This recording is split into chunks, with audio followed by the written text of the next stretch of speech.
que habíamos iniciado en la clase anterior y lo trataremos de coronarlo de la mejor manera posible.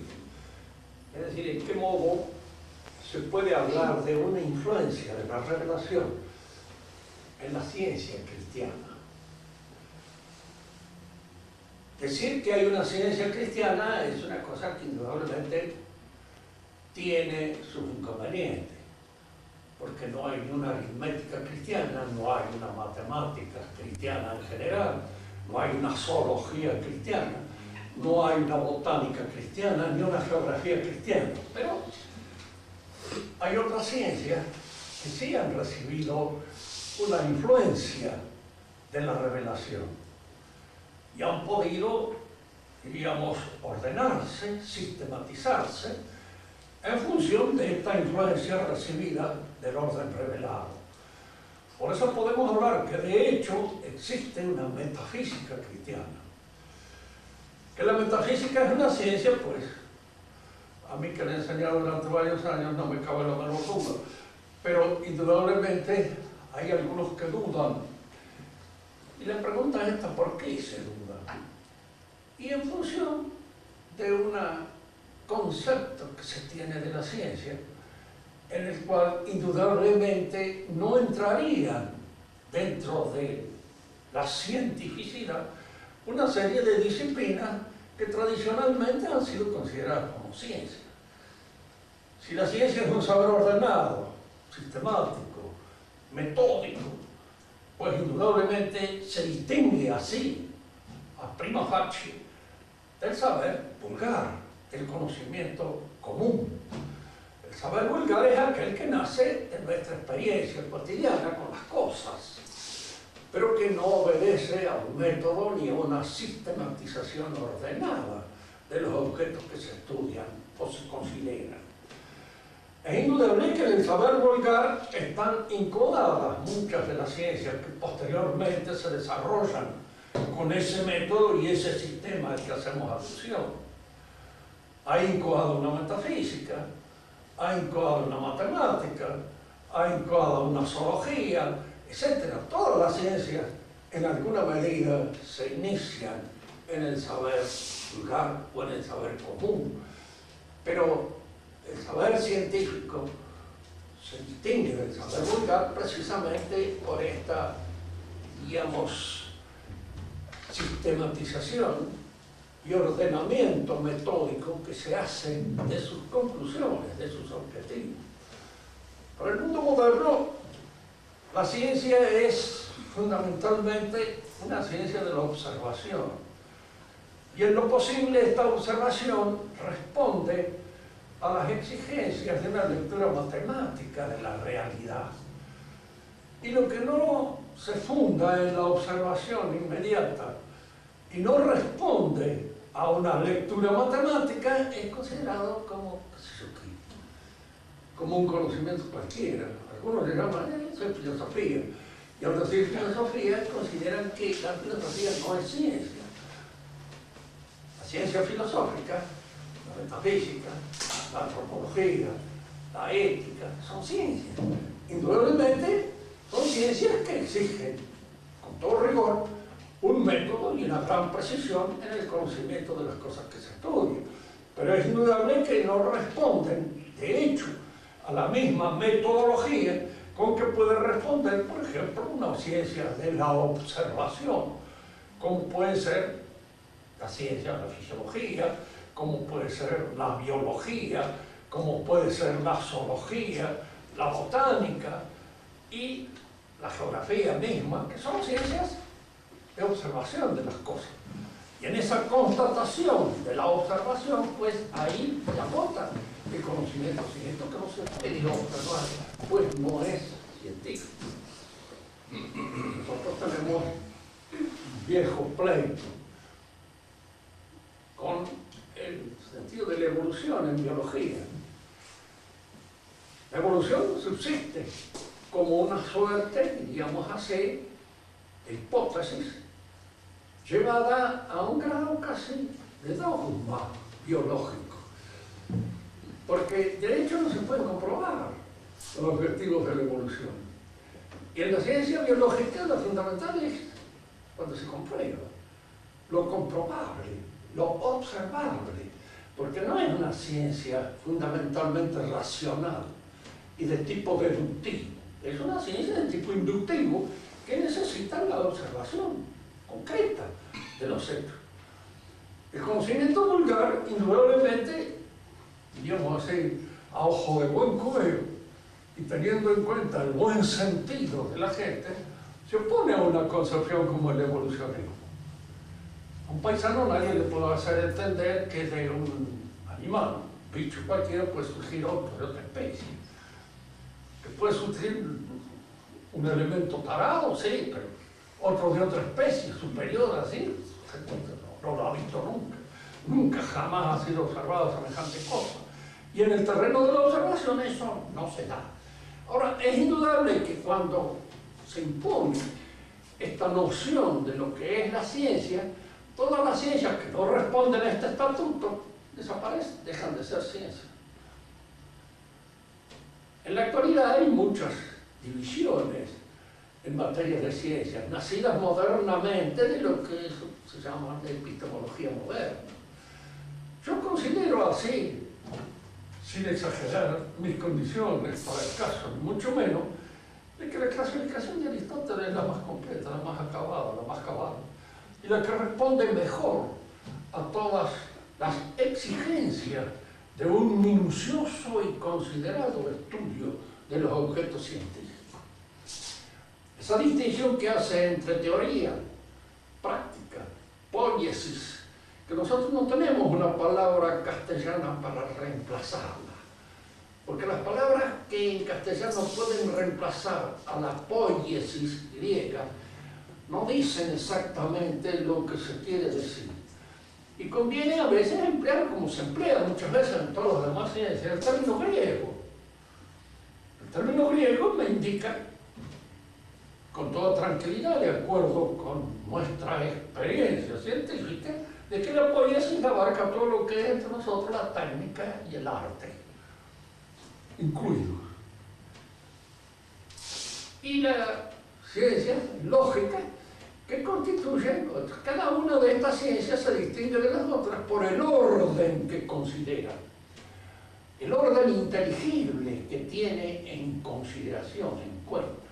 Y esto no es una cosa absurda. Nosotros podemos estudiar el cuerpo humano y distinguir en él distintos aspectos, según el ordenamiento que allí consideramos. La anatomía es una ciencia, nadie lo niega, y la fisiología es una ciencia.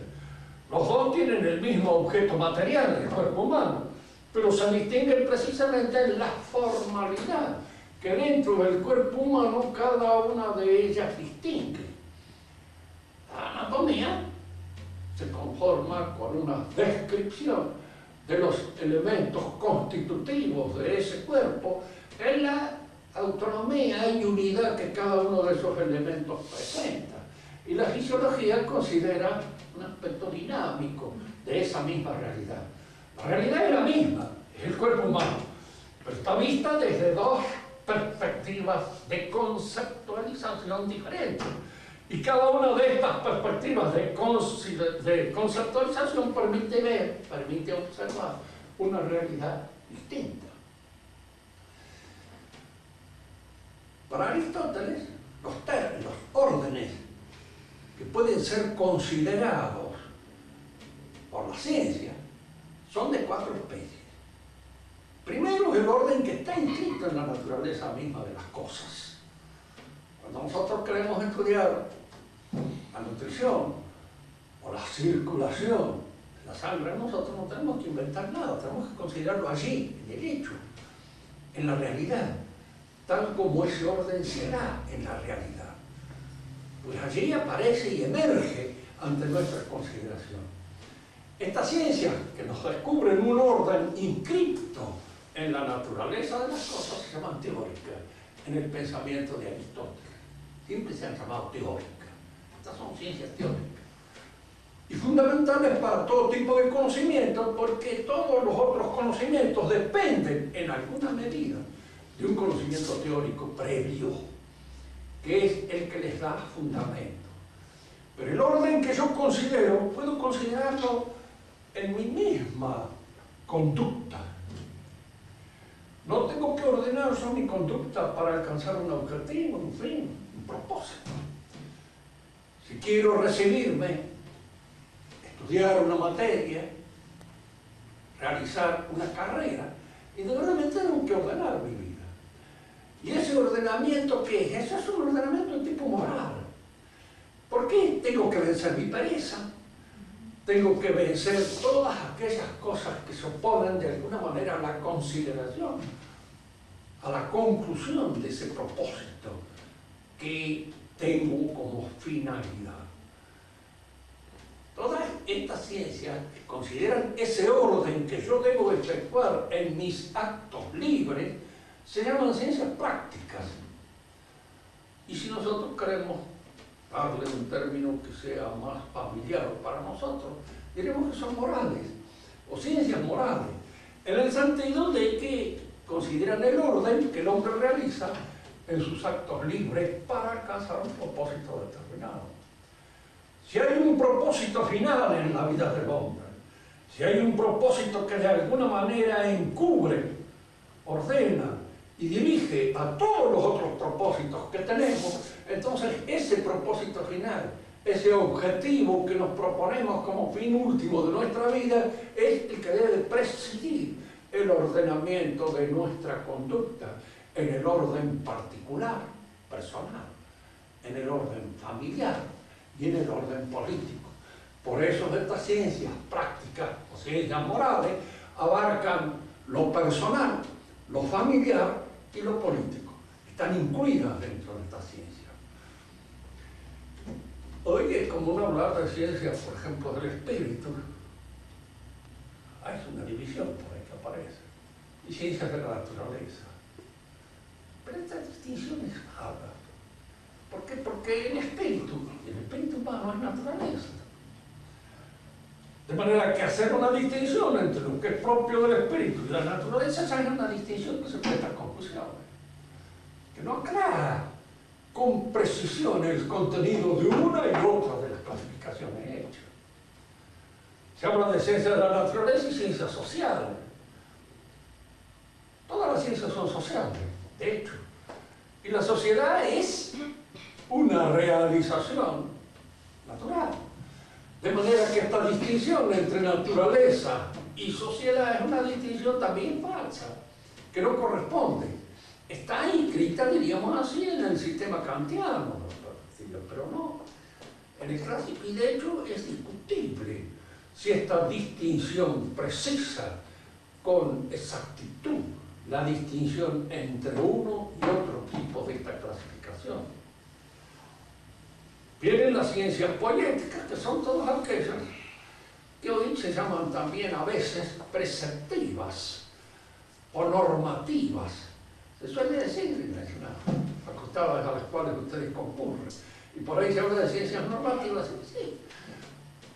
Indudablemente enseñan normas, preceptos, para la realización de ciertos objetivos, para la construcción de ciertas cosas, para la realización de cierto arte. Todo eso sí, cierto, estudian preceptos, pero también estudian la práctica, las ciencias morales, también estudian normas, estudian preceptos, de manera que no se distingue, porque unos estudian preceptos y otras no estudian preceptos. No es una distinción clara, no es una distinción precisa, es una distinción confusa. Y en nuestra época la confusión es la que ha entrado en el terreno de casi todas estas especulaciones en torno a la ciencia como consecuencia de estar manejando una filosofía implícita falsa. Fíjense, de hecho hay una cosa, todos tenemos una filosofía implícita, aunque digamos no seamos capaces muchas veces de dar cuenta y razón de los contenidos de esa filosofía. La aceptamos así como viene, a veces a través del periodismo, a través de las conversaciones comunes que se tienen con la gente. Pero cuando uno quiere tener una formación de cultura sólida, clara, precisa, hay que estudiar los elementos que constituyen esa filosofía y buscar precisamente aquellos que nos permiten ponernos en una posición clara frente a la realidad, precisa. Precisamente uno de los tantos deficiencias de la Iglesia actual es el manejo de una mala filosofía. El manejo de una filosofía moderna. Y uno dirá, ¿y por qué han abandonado la escolástica clásica? Hay un pecado en el hombre moderno, que es la cronolatría. El creer idolátricamente que lo último, eso es lo mejor. Lo que se ha dicho último. Fíjense que esto no se sostiene del pie por poco que se indague. Yo soy viejo, entonces debería creer que la vejez precisamente es el último beneficio que uno recibe. Eso es falso. Falso porque la vejez es una decadencia. Y de alguna manera esa decadencia se hace sentir y es lo último que a uno le acontece. Las últimas cosas que suceden pueden ser desastres, pueden ser catastróficas, pueden ser mal pensadas, mal organizadas, mal vistas. De hecho, la filosofía moderna nos indica a nosotros, no, bueno, pero fíjense que el pensamiento moderno ha tenido los grandes éxitos de la técnica moderna, y eso es cierto. Pero eso puede estar fundado en un mal pensamiento filosófico. ¿Cuántas cosas han sido abandonadas? Han sido, diríamos, olvidadas y han sido de alguna manera abusivamente dejadas de lado, que ya no se tienen más en cuenta, en cierto modo embrujados por este éxito que tienen las técnicas modernas. El otro orden, además del poético, que constituye el arte, constituye toda la técnica, es el lógico. El orden que realizamos en nuestros pensamientos para formar nuestros juicios, para formar nuestros razonamientos y para formar nuestras argumentaciones. Tenemos que ordenar el pensamiento y a eso se ha llamado lógica siempre. O se lo puede llamar también, si se quiere, dialéctica, con un término más moderno, pero que no abarca toda la realidad que tiene la palabra lógica. No hay, pues, lo que podríamos llamar muchas disciplinas científicas a las cuales se les puede aplicar el término de cristiano. Pero la metafísica sí, porque la metafísica ha recibido del cristianismo ciertas informaciones, ciertas nociones que no se conocían. Por de pronto, esa que habíamos señalado en la clase anterior, el mundo está creado, es creado. Entonces, su mundo es una realidad que está sostenida por el pensamiento y la voluntad divina. Nosotros somos en el pensamiento y en la voluntad divina. ¿Cómo hay? Nosotros podemos, en una indagación haciendo uso de nuestra inteligencia, probar esto. Sí, indudablemente que sí. Y ahí precisamente es donde se juega el valor de una auténtica metafísica. Es muy fácil decir, mire, no, la metafísica no existe. Así se saca el problema de encima y se acabó. Como he dicho el otro día, es una actitud completamente imbécil. Y al decir imbécil empleamos bien la palabra, porque es una actitud que no es perfecta, no está acabada, no está concluida. Necesita, diríamos, apoyo en otras cosas. Y por eso, al ser desfalleciente, le podemos aplicar el término de imbécil con toda tranquilidad. Pero así como la revelación nos ha dicho algo acerca de la realidad de lo que es verdaderamente Dios, y Dios está en el fundamento de todas las cosas. Nosotros a veces, en uso de nuestra inteligencia, se nos mete siempre una noción que surge de la inteligencia, que es la nada. La nada no existe, no es. Por eso es nada, no es. Y entonces, si no existe, nosotros no podemos partir de la nada como si existiera, como si fuera una realidad. No hay una realidad. En el fundamento está Dios, el Espíritu. Pero como nosotros nosotros tenemos una experiencia del mundo que entra por los sentidos, lo que no entra por los sentidos para nosotros se nos aparece así, a prima facie, como nada. Lo que no tiene peso, ni consistencia, ni tiene, diríamos así, volumen, es nada. Es como si fuera la nada. Pero ese término nada es un término que es usual en nuestra dialéctica. Tiene una realidad puramente lógica, pero no tiene una realidad real, efectiva, fuera de nuestro entendimiento. Decimos que no hay nada cuando aquello que buscamos no está en su lugar, no está aquí, pero nunca podemos señalar la nada como si realmente existiera. Uno dirá, bueno, pero ¿a quién se le ocurre pensar que la nada es nada? Yo leo a veces en la dialéctica de Carlos Marx que, por ejemplo, él cuando establece una contradicción entre dos términos, como por ejemplo negro y blanco, hombre, mujer, nada y ente, o algo, está empleando la nada como si esto fuera una realidad efectiva, que pudiera oponerse a otra. No se puede oponer. Lo que existe en el principio y lo que es el Logos, Dios. En el principio era el Logos, dice el Evangelio de San Juan, de entrada. Es decir, es el pensamiento. Y es en este pensamiento donde se estructura toda la realidad. Lo que yo soy es aquello que soy en el pensamiento divino. Y como yo, igual que todos ustedes, no sé muy bien lo que soy, a pesar de que llevo 82 años frecuentándome diariamente y no he alcanzado todavía a comprender bien para qué sirvo ni qué es lo que soy, esto aparece siempre entre nosotros como misterio. Y aquí es donde nosotros tenemos que elegir entre el misterio o el absurdo. Pues somos un misterio, somos algo. Es decir, un misterio que de alguna manera Dios lo conoce y lo penetra en toda su plenitud, pero que nosotros ni lo conocemos ni lo penetramos en toda su plenitud. Por eso nos quedan tantas cosas oscuras en nuestra existencia que no podemos ver con claridad. Pero así como hay en la revelación aspectos que se refieren al orden metafísico, al orden real, hay aspectos que se refieren al hombre. Y esto también hemos hecho nosotros una referencia en nuestra clase anterior. El hombre es una naturaleza caída. Esto lo sabemos por revelación. ¿Y qué es una naturaleza caída? Pues es una naturaleza que no tiene la plena o el pleno dominio de su propia realidad.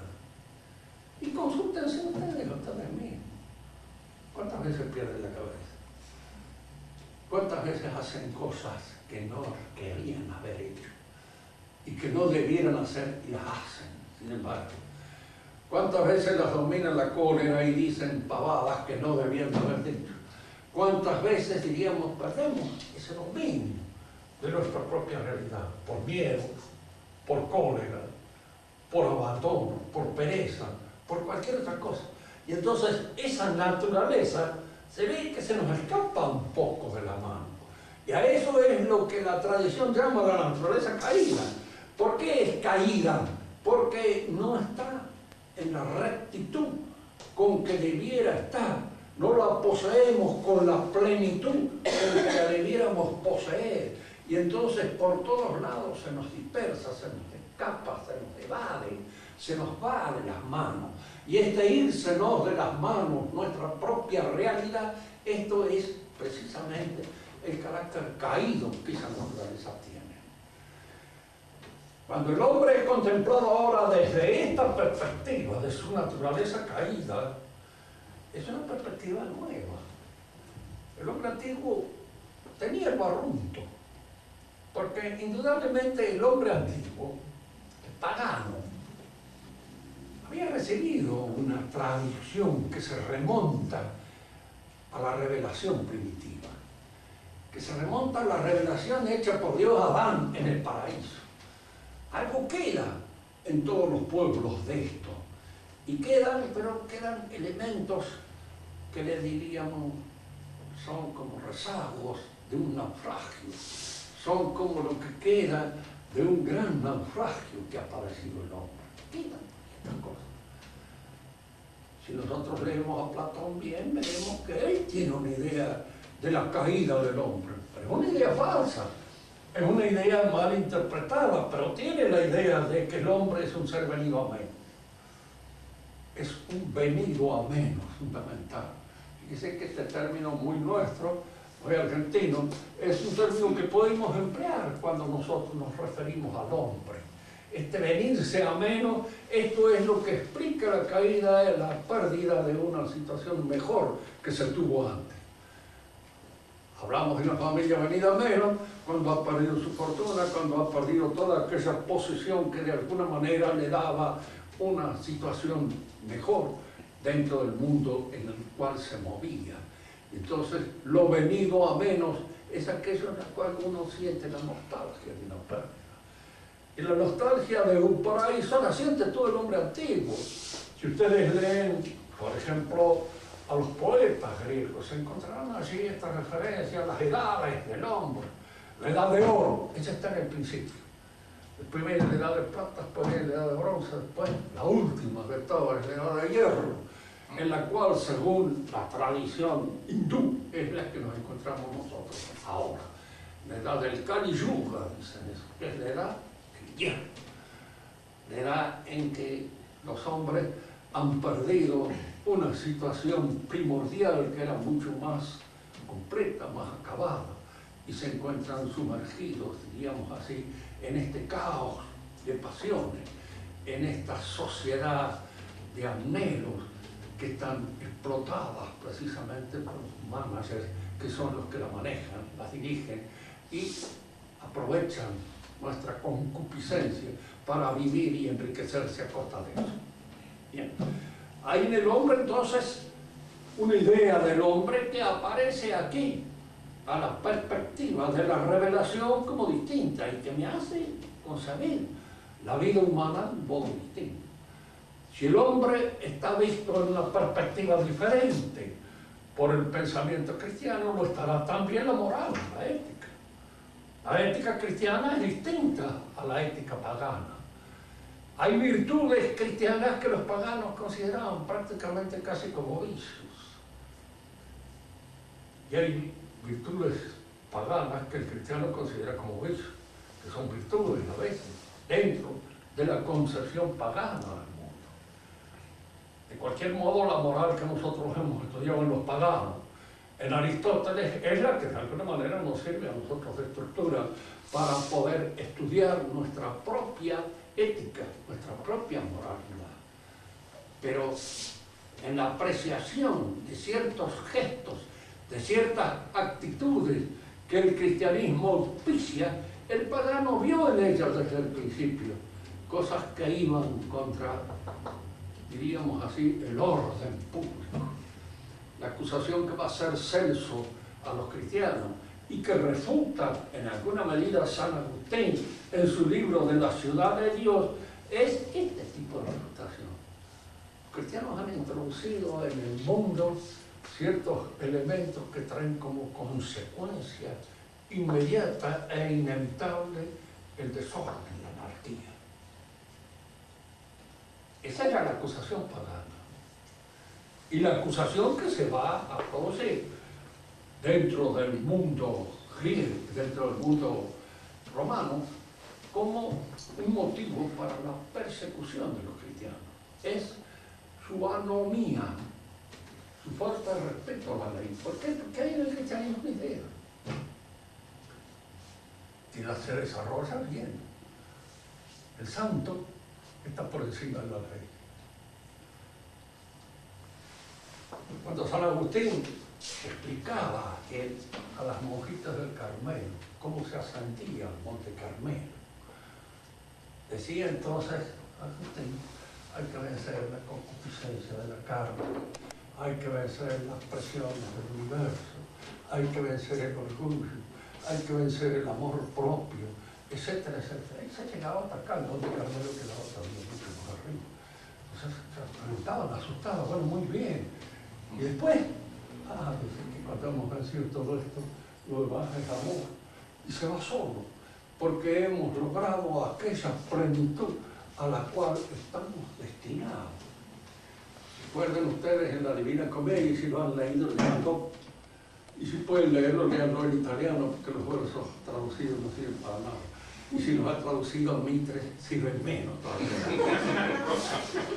Porque la traducción de Mitre, que era como general un gran poeta y como poeta un general de primera. A ver, hay en él una serie de deficiencias, ¿no? Pero cuando entra en el purgatorio, Dante tiene que atravesar el arroyo de fuego. Y atraviesa el arroyo de fuego. Virgilio lo acompaña hasta ahí, que Virgilio es un pagano. Le está enseñando todo lo que el orden pagano sabía. Pero una vez atravesado el arroyo de fuego, Virgilio le dice, bueno, ahora te corono y te mitrio. Es decir, eres un rey y eres un sacerdote, un obispo. Ya puedes entrar en el paraíso. Y ya en el paraíso no hay más ley que aquella que discurre del propio florecimiento del alma rectificada. Hay que ensayar mejor. El cristianismo nos enseña eso. Nos enseña que nosotros por la gracia vencemos el pecado. El que está en gracia no está en pecado. Y en la medida en que se mantiene en la gracia de un modo cabal, no lo podemos experimentar nosotros. El pecado está superado. Fíjese, no la tentación, ni la posibilidad de volver a caer, que en nosotros siempre es constante y nos acompaña como una sombra fiel, constantemente y permanentemente, y así nos tira de las patas y volvemos a caer otra vez nuevamente en el pecado en el cual caemos habitualmente. Que los pecados son hábitos malos. Y al decir que son hábitos, que decir son malos, que aquellos nunca. Uno debe conocer cuál es su gusano roedor. Dicen los buenos ascetas que uno se equivoca con respecto a veces a creer cuál es el gusano roedor de uno. Por eso es bueno tener una buena dirección espiritual que se lo revele y que de alguna manera le diga, no, mira, el defecto tuyo es este, no el que vos crees, sino este otro que es mucho más grave, que está más oculto que el que vos crees que es tu defecto principal. Bien, lo que importa ahora entre nosotros es esto. La ética cristiana es una ética distinta. Nos ayuda el pensamiento pagano a verlo. Pero los paganos vieron en el cristianismo esta inclinación a la anomía, es decir, a prescindir de la ley por superación. Pero una cosa es acá bien, prescindir porque ya la ley se ha hecho carne, ¿no? Y no se necesita más recordarla, y prescindir porque simplemente estamos en plena anomía y en plena anarquía. Hay dos cosas muy diferentes. Hay muchas cosas que ustedes, que son chicas bien educadas, no necesitan que se las diga. Ustedes van a un ónibus y a veces dice, hay prohibido escupir. Ustedes saben que no deben escupir. Hay muchas otras cosas que tampoco se deben hacer en público. Uno lo sabe y basta. Diríamos, esa educación primera que entra en la familia y que es la educación de los epíteres, uno la tiene más o menos hecha y la tiene conocida y la tiene realizada, no necesita que se la repitan. ¿Para qué está la ley? Para recordarle a aquel que puede olvidarse de ella, de que debe tenerla en consideración y en cuenta. Y hay gente que indudablemente no la ha logrado superar. En el cristianismo existe esa tendencia a la superación de la ley. Se supera el pecado por la gracia, se supera el error por el conocimiento y la inteligencia de las verdades que uno debe saber. Las verdades auténticas, cabales, aquellas que interesan al fundamento de la vida y al orden que uno debe darle a la vida. Esas son las verdades que a uno lo apartan y lo separan del error. aun cuando pueda cometer errores en un montón de otras cosas que no tienen una importancia moral importante. Y luego está esta tendencia a la libertad. La verdad os hará libres. ¿Cuándo seremos libres? Cuando estemos en el cielo. Y libres de qué? Libres de toda miseria. Ya no habrá más congojas de carácter corporal. Ya no habrá más miseria en el sentido no solamente económico, en términos que eso es lo de menos, las miserias físicas, las miserias que vienen de la caducidad del cuerpo, las miserias, todas esas cosas el cristiano está destinado a superarlas. Entonces en la enseñanza cristiana hay aquella insistencia en esta superación. Y esto es lo que el pagano entendía, como que el cristiano se desentendía de la organización de la ciudad. Se desentendía del orden que regía la ciudad, porque trataba de superarlo. Es decir, este orden es bueno, bien, pero tenemos que hacerlo nuestro. Y al asumirlo en nosotros, ya entonces ya la ley no nos oprime, porque la ley está inscrita en el movimiento, en el dinamismo de nuestra propia naturaleza. Allí está la ley. Ese es. Si uno le pregunta a Santo Tomás, ¿qué es la justicia? Santo Tomás dice lo que hace el justo. ¡Pum! Se acabó la conversación. Lo que hace el justo. ¿Y quién es el justo?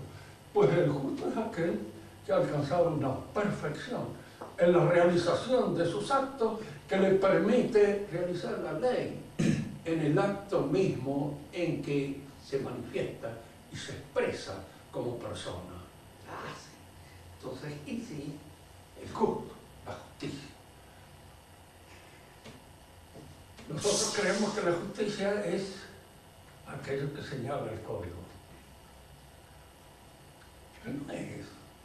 ¿Por qué? Porque los códigos pueden ser perfectos. La Constitución también, y los hombres es una porquería. Empezando por los jueces, y empezando por aquel que es el que debe impartir la justicia. Así que con eso no se arregla nada.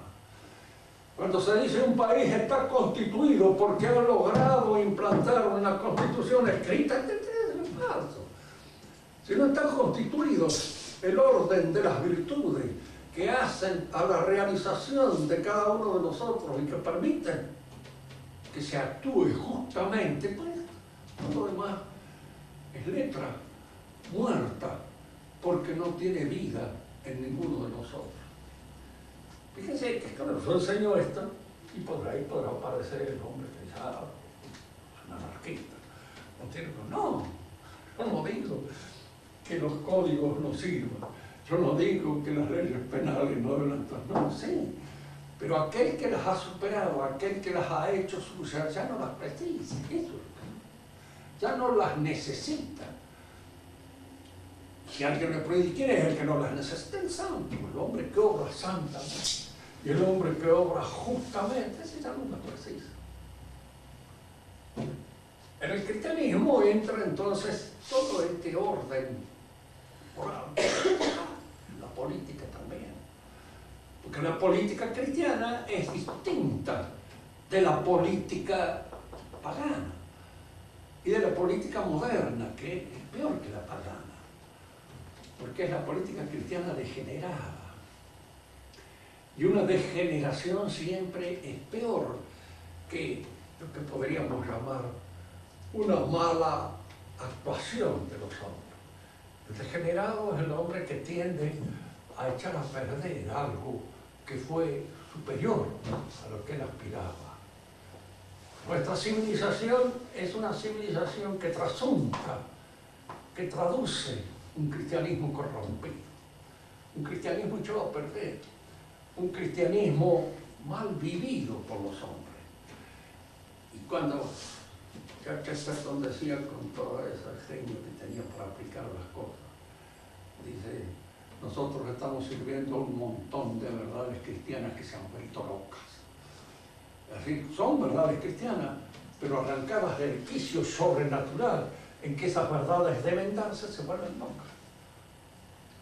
Por ejemplo, con el cristianismo nace, eso se lo he explicado muchas veces, la idea de que el matrimonio es la realización de dos voluntades libres, el hombre y la mujer que se unen para el matrimonio y lo hacen en un pleno consentimiento, cada uno de ellos por amor al otro o porque fueren, pero en un pleno conocimiento de los que contraen el lazo. En el orden antiguo el matrimonio era algo que dependía de la familia. Quien lo hacía era la familia, no el individuo solo. No se le preguntaba, ¿te gustaría casarte con fulano tal? No. Estaba ya destinado a casarse con fulano tal desde el comienzo.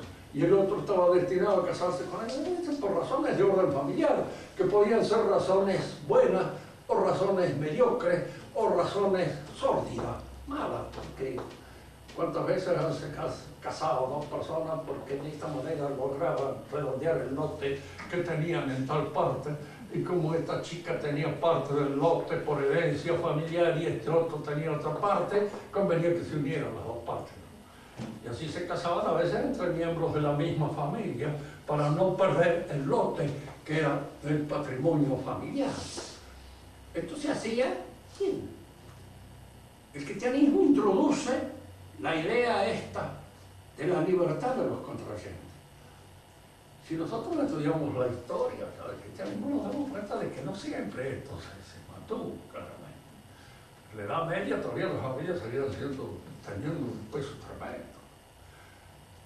Y una chica sí se casaba de alguna manera cuando la familia todavía se sigue eso. Y es bueno que se siga. ¿Por qué? Porque, bueno, a veces lo que podríamos llamar los devaneos puramente eróticos de la gente salen a ser muy caprichosos y no conducen a nada bueno. Es decir, que traen como consecuencia, entonces es bueno que la mamá y el papá examinen los antecedentes del candidato y de alguna manera den su aprobación o su no aprobación, pero que esté fundada en algo. Y de alguna manera esto es un acuerdo, porque al fin de cuentas somos sociales. Y no podemos prescindir en nuestras disposiciones totalmente del ambiente que nos rodea y de la presión de ese ambiente. Es bueno consultar a los padres.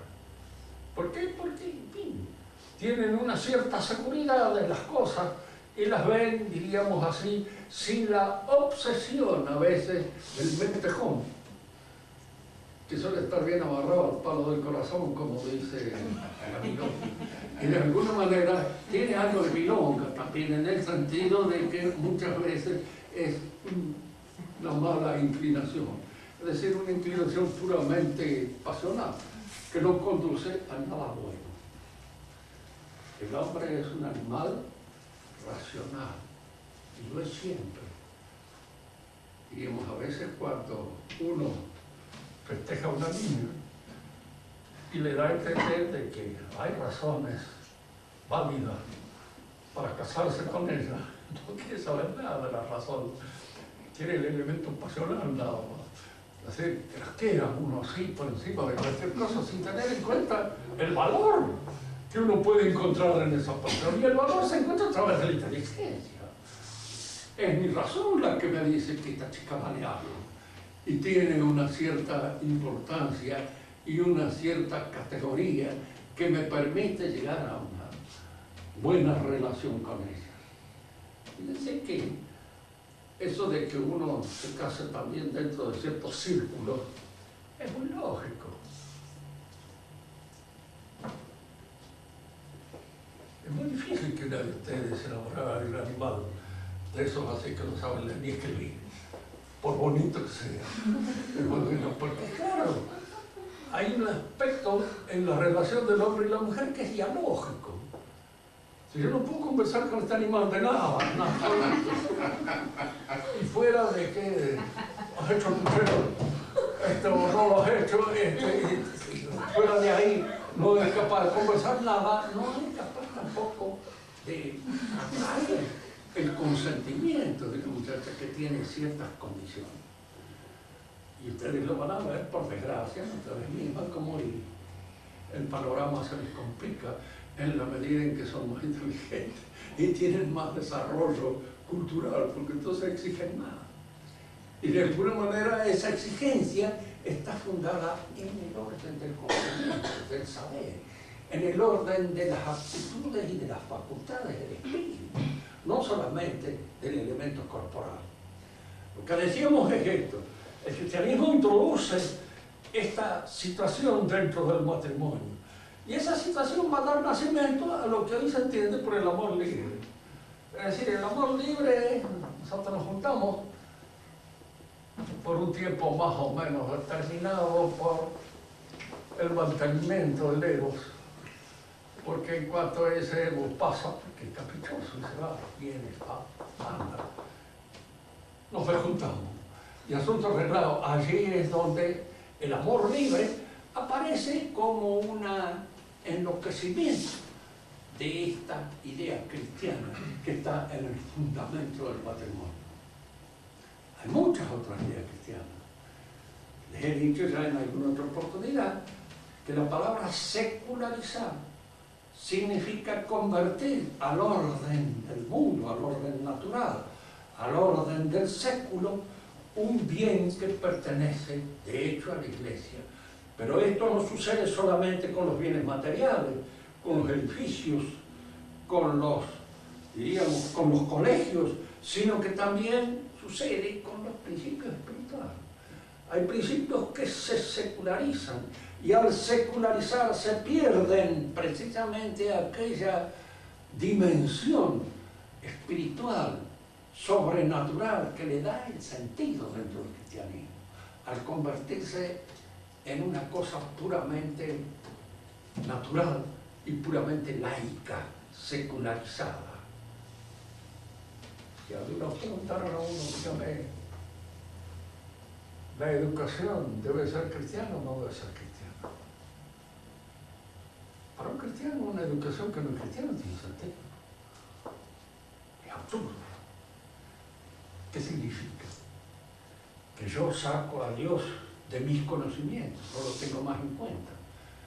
He perdido lo fundamental en el orden del saber de mi vida, para dedicarme pura y exclusivamente a lo que es accidental, a lo que no tiene nada más que un valor, diríamos, accidental, pasajero, que se va. La educación debe ser cristiana, tiene que ser, y lo tiene que ser todo el orden político en el cual se inscribe la actividad del hombre. Porque el orden político es un orden moral, y un orden moral no funciona si el hombre desconoce cuál es aquel fin para el cual está destinado, para el cual está hecho, y en función del cual debe ordenar toda su existencia. El gobierno debe conocer este fin, si lo tiene que conocer. Y si no lo conoce, es un mal gobierno, desde ya pueden decirlo con toda seguridad. Que nosotros vivimos en un mal gobierno desde hace ya unos cuantos años, no les quepa la menor duda. Vivimos en malos gobiernos. ¿Por qué? Hacen lo que pueden, bien, mientras tanto tengamos agua, tengamos luz y tengamos algunas cuantas cosas que hacen al bienestar físico y corporal. Bueno, por lo menos se cumple con algo, pero carecemos de aquello que es lo fundamental y que es el ordenamiento total de la vida humana a ese fin para el cual el hombre está hecho. El cristianismo, en un comienzo, y aquí vamos a empezar lo que vamos a seguir con más detenimiento en la clase que viene. El cristianismo nace en Palestina, dentro del mundo hecho y formado a la luz del pensamiento y de la religión hebrea. Ahí nace. Allí surge el Mesías. Allí aparece nuestro Señor Jesucristo. Y allí funda nuestro Señor la Iglesia. Pero en la fundamentación de la Iglesia, les he dicho en otras oportunidades, Él no la funda sobre el pueblo judío. Fíjense que el pueblo judío es el pueblo elegido. Elegido por quién? Por Dios. ¿Para qué? Para que de él naciera el Mesías. Pero el Mesías no lo toma como base de la constitución de su iglesia. La iglesia no es simplemente la continuación de las sinagogas. Las autoridades del pueblo judío no son convocadas por nuestro Señor para constituir la iglesia. Él convoca a Pedro, convoca a Juan, convoca a Andrés, convoca a Mateo, convoca a todos aquellos que van a constituir la primitiva iglesia, pero los convoca, los llama, porque son los elegidos de él. Y son sus elegidos personalmente, por lo que personalmente son y por lo que pueden llegar a ser gracias a la inserción del Espíritu Santo dentro de ellos, pero no convoca al pueblo judío. El pueblo judío queda resentido por esto. Y dicen que el resentimiento de ellos es el resentimiento lógico de un pueblo que se sabía elegido y que cuando viene aquel que de alguna manera es el anunciado, es el esperado, esto no lo tiene en cuenta. Prescinden de él. Es decir, el enojo es naturalmente explicable. Es explicable. Como es explicable naturalmente lo que dice Caifás cuando le preguntan: es necesario o es mejor que muera un hombre y no que todo el pueblo tenga que sufrir las consecuencias de este acto contra el Imperio Romano. No es cierto, eso está bien. Si el hombre que tiene que morir fuéramos cada uno de nosotros para salvar al resto del país, me parece lógico. Lo que se comete es un deicidio y esa es la falta de visión precisamente de ellos. No lo vieron a Cristo como el Mesías. Y al verlo en alguna medida que podía ser el Mesías, ellos pensaron en su orgullo que no debía ser el Mesías porque no tenían en cuenta al pueblo judío. Y al no tener en cuenta al pueblo judío, el pueblo judío lo rechaza como Mesías. No admite su mesianismo, no lo considera el Mesías. Decimos entonces que el cristianismo nace dentro de la civilización hebrea, pero no la toma como base y como fundamento de la organización, del orden civilizado cristiano. Va a tomar a Roma. Pedro se traslada a Roma. Y al trasladarse a Roma, elige a Roma. Y al elegir a Roma, elige como idioma de la proyección del cristianismo el latín y no el hebreo. ¿Por qué elige el latín y no el hebreo? En razón precisamente del carácter universal de la prédica cristiana. Nosotros podemos preguntar, pero el latín es el idioma de los latinos. No es universal. Nosotros podemos responder, sí, es universal. ¿Por qué? Por la ciencia y por la filosofía. Cuando un idioma ha sido ejercitado en el uso del pensamiento filosófico o científico, se universaliza en función de los conceptos que constituyen los elementos propios del pensar filosófico y científico. No es universal el lenguaje nuestro de la matemática. ¿Hay hoy un pueblo que pueda trabajar en matemáticas sin apelar a nuestros signos matemáticos? ¿Existe? ¿No? ¿Por qué? Porque el lenguaje matemático es el lenguaje de los conceptos universales propios de la matemática. Y ese lenguaje se impone a todo. No es lo mismo decir de un hombre que es un animal racional que decir de un hombre que es Adamar, el rojo, o aquel hecho fabricado de la tierra roja. Porque eso es decir algo que tiene una relación con el folclore judaico, con el folclore hebreo, pero que no expresa un concepto universalmente aceptable por toda inteligencia que haya sido más o menos ejercitada. Y en el caso de animal racional, sí, pues hay un género y una especie, y cuando cada uno de nosotros hemos aprendido lo que es género y lo que es especie, entendemos que esa es una verdad que vale en el Japón, que vale en la China, que vale en cualquier parte. Digo esto porque hay una tendencia también en este irenismo propio de la iglesia de hoy a considerar que todos los idiomas valen lo mismo. No. ¿Por qué? Porque hay idiomas que tienen toda una ejercitación intelectual que intrínsecamente diríamos así, los graba, que intrínsecamente perfecciona ese idioma y otros que no. Muchas veces les he dicho, yo no conozco ninguno indígena, pero me parece muy difícil que en guaraní se pudiera explicar una clase de esta naturaleza. En castellano sí, porque es latín. ¿Y por qué? Porque tiene los 2000 años del cristianismo y detrás los 500, 600, 700 años del peruanismo greco-latino que están sirviéndole de base y que han sido, diríamos, el resultado de una ejercitación constante de la mente en el trabajo de la filosofía y de la ciencia. Por eso, el latín fue el idioma que la Iglesia aceptó. En la clase que viene hablaremos ya más detenidamente de cómo la política pagana choca en un principio con el cristianismo, pero cómo poco a poco el cristianismo va acercándose a esta política y va, diríamos, extrayendo de ella aquellos elementos recuperables, aquellos elementos verdaderos que el cristianismo acepta e incorpora a su civilización. ¿Quieren hacer alguna pregunta?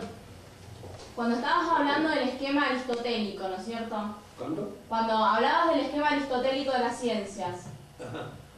que todos tenemos que ordenarnos moralmente para alcanzar un fin, ¿no es cierto? Sí. ¿Hasta qué punto el Estado en su organización política puede influir justamente en ese fin que debe alcanzar el hombre? Desde el punto de vista también, ¿no es cierto?, sancionatorio, o es solamente un ejercicio individual que debe hacer él. No, claro. En primer lugar, el hombre es social. Y al decir que es social, queremos decir que el desarrollo de su inteligencia y de su conducta es siempre dialógico. Está influido por el medio en el cual vive. Eso significa el diálogo permanente. El diálogo no significa solamente el hablar. Tu mamá te educa de una manera, te ha dicho que hagas esto, que hagas el otro, que te portes de este modo, que te vistas así, que te solucionas. Bueno, todas esas cosas forman parte de lo que constituye tu realidad personal. El Estado también contribuye a eso, porque un Estado que favorece la anarquía, que favorece el despatarro, que favorece todo aquello que significa el triunfo de la inmoralidad y de la indecencia, eso le favorece. Nosotros vemos cómo a través de nuestro Estado, todos los diarios están siempre permanentemente interesados en convertirlas a ustedes en unas atorradas. Siempre, ¿sabes? Si ustedes no le hacen caso, es puro mérito de parte de ustedes. Ahora, es indudable que aquí es donde hay que sacar las conclusiones. En una sociedad mejor polizada, es menos mérito portarse bien, porque todo el mundo se porta bien. Y al comportarse bien casi todo el mundo, uno no recibe nada más que buenos ejemplos de todos los costados. Y entonces es más fácil vivir de una manera decente y santa. Y en una sociedad como la nuestra, que vive precisamente empeñándose en echarlas a perder, en arruinarlas, decirle desde el chiste que la virginidad produce granito hasta cualquier otra cosa, ustedes están constantemente asediados por esta sociedad nuestra que conspira contra los buenos costumbres, contra los buenos usos, ridiculizándolo, poniéndolo como absurdo, indicándoles que son antinaturales y una serie de otras cosas que ustedes lo leen en el diario todos los días. No aparecen por ahí las maricas que se quieren casar. Y entonces la pregunta es decir, ¿por qué no se pueden casar? Y eso, ¿no? También uno dice, ¿por qué no constituyen el matrimonio? Si es toda la voluntad, la buena voluntad que pongan ellos no los va a hacer madres de ninguna manera. Por muy bien dispuestos que estén. ¿No? ¿Por qué? Porque en el fondo no son mujeres, son hombres. Entonces el casamiento naturalmente está compuesto de un hombre y una mujer. Pero todos los días el diario nos saca una cosa de esa. Y entonces poco a poco van ablandando las posiciones en que lo modifican. ¿Y esto está auspiciado por el gobierno? Claro que sí. No. ¿Quién manda en un país? Indudablemente que nos manda el cabezarrucho ese que se la rúa con la oreja. Y los que mandan son otros. Y los que mandan son la gente que tienen y manejan la plata. Y los que manejan la plata les interesa el vicio. Sí. ¿Por qué? Porque el vicio compra. El vicio compra. Un individuo que necesita muy pocas cosas es un desgraciado, un atentatorio contra la verdadera sociedad de consumo en la cual nosotros vivimos. No le importa el auto, no le importa esto, etc. En cambio el vicio compra. Hay que adornarse para el vicio, hay que vestirse para el vicio, hay que... Y todas esas cosas están sufragadas por la gente que maneja los estados y que en alguna medida les interesa el mantener en constante vilo a esa corrupción, porque esa corrupción es la que da vida a toda la industria del vicio. Bueno, si nosotros tuviéramos hornos para trabajar y suprimirlos, ¿qué nos costaría? Así que no quisiera ver, porque entonces se cerrarían tantas cosas, tantas industrias desaparecerían y habría una desocupación espantosa de gente que vive del vicio. Son cosas que se dan en el mundo y entonces estas favorecen el continuar en esta manera, en esta maquinaria de producir para exacerbar las concupiscencias y exacerbar la concupiscencia para que la producción pueda tener salida. Si no, no la tienen. Estos son peritos los norteamericanos y de alguna manera son los que están en este proyecto de globalización, pero no son los culpables ellos. Ustedes nunca se olviden que entre el que compra a uno y el que se vende, el más roñoso es el que se vende.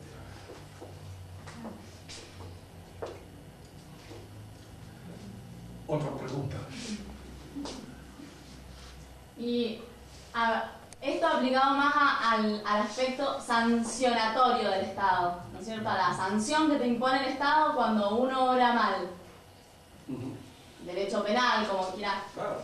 Bueno, no, el Estado tiene todo una legalidad penal con el objeto de salir al encuentro de los inconvenientes, de los crímenes, de las malas disposiciones de la gente, etcétera, etcétera. Y a veces de las buenas disposiciones de la gente, que también son condenadas en un momento determinado. Pero ¿podría el Estado, o sea, debería el Estado penar el acto mismo o toda la elección de vida de ese hombre? Porque evidentemente el hombre, para llegar a un estado delictivo, tuvo que optar antes por el vicio, ¿no? Y el Estado, ¿hasta qué punto puede inmiscuirse ahí? No entiendo muy bien la pregunta. Cuando el Estado sanciona una mala conducta, ¿no es cierto? Sí. ¿Debe sancionar el acto en sí mismo o debería toda la elección de vida para que llegara a ese acto? ¿Hasta dónde puede entrar el Estado en eso? ¿Hasta dónde debe entrar? Eso es claro. Depende. Hay ciertas cosas que quedan libradas, diríamos así, ya no al juicio del Estado, sino, por ejemplo, al juicio de la Iglesia. Por eso la Iglesia es necesaria, porque el Estado no puede penetrar en la intimidad del sujeto. En la intimidad del sujeto penetra la Iglesia, nada más. Es el único que penetra. Es decir, es el único ser ante el cual yo puedo corregirme de un mal pensamiento. Porque suponete que todos tus pecados sean puramente mentales, como sucede muchas veces. Sí, pecados mentales. Entonces, ¿quién te los corrige? ¿Quién entra?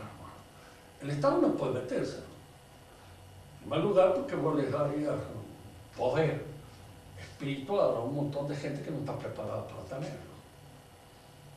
El que está preparado para tenerlo es aquel que no solamente ha estudiado lo que corresponde, sino que en cierto modo tiene también en él la retención es suficiente como para no usar abusivamente ese poder.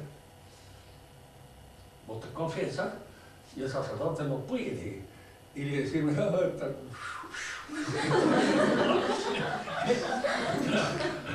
puede decirlo. Y está retenido por una fe que nosotros confiamos en que sí. Puede ser que alguno no esté retenido, bueno, entonces estamos fritos, porque ya no podemos confiar en él. Pero el que ha sido educado para mantener esa retención, la tiene, porque el temor al infierno es grande.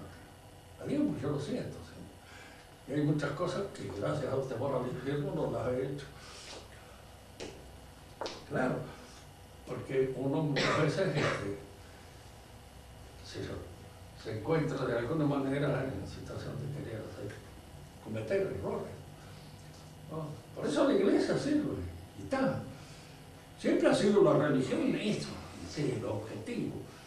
Pero la que lo cumple mejor es la religión, la única, la nuestra. Y las otras no se preocupan mucho por eso. El Corán es de una amplitud tremenda para los vicios que uno pueda tener. No le importa mucho. De manera que uno lo deja vivir tranquilo, feliz, en compañía de sus buenos vicios.